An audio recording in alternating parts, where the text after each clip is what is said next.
Ladies and gentlemen, welcome back to the Indie Zone. My name is Kathy. We're responding to a few inquiries that we've received over the past few days since Judge Megan E. Marshall filed the final judgment and memorandum in favor of plaintiffs against the city of Moscow, enjoining. This is a restraining order, an injunction that prevents the city of Moscow from releasing any further very specified information from the Moscow Police Department's investigatory files into the catastrophic events at 1122 King Road. The judgment is the what? What's happened? The memorandum explains the facts as applied to the law as to why Judge Marshall, who was the district court judge, ruled against the city of Moscow as she did. So the question is, could the city of Moscow appeal? Well, they obviously could appeal. There's been no indication that they would do anything but accept Judge Marshall's ruling. The process, the procedure, and the time deadlines for doing so are found within Idaho Appellate Rule 14, entitled Time for Filing Appeals. All appeals permitted or authorized by these rules shall be taken. It's mandatory. That's not might, could, ladies and gentlemen. That's shall. You must be taken and made in the manner and within the time limits as follows. Subsection A, appeals from district court. Any appeal is a matter of right from the district court may be made only by physically filing a notice of appeal with the clerk of the district court within 42 days from the date evidenced by the filing stamp of the clerk of the court on any judgment or order of the district court, appealable as a matter of right in any civil or criminal action. So a few comments here, a few opinions, some speculation that I provide under the First Amendment, not any legal advice in any way, shape, or form. Only an Idaho licensed attorney would be able to advise and counsel the city of Moscow as to any appeal that they might or might not want to file. First and foremost, this is a civil action. This is not a criminal action like Idaho versus Kohberger was.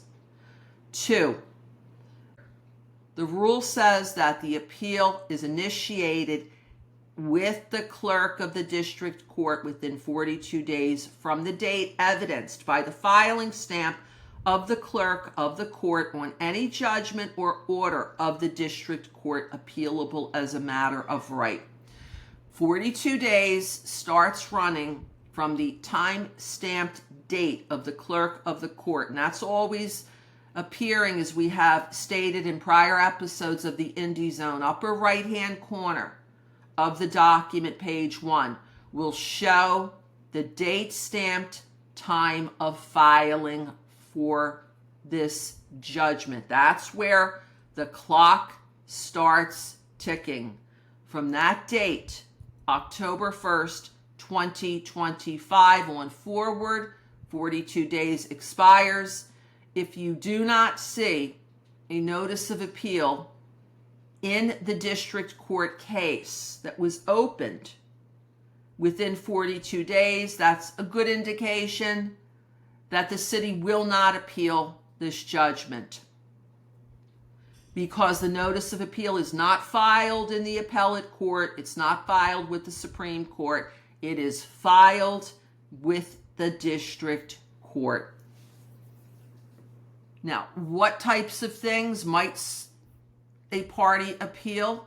They may appeal incorrect application of the law. They may say, hey, the Idaho Public Records Act says this, but the court interpreted it incorrectly against the city in this manner. If you look at the memorandum, the court explains that this was a case of first impression. There was no other appellate or Supreme Court rulings in Idaho that the court could look at to say, okay, well, the appellate court or the Supreme Court ruled this way on a similar issue. That provides guidance as to what the court is bound by. The court in the memorandum cited two sources essentially.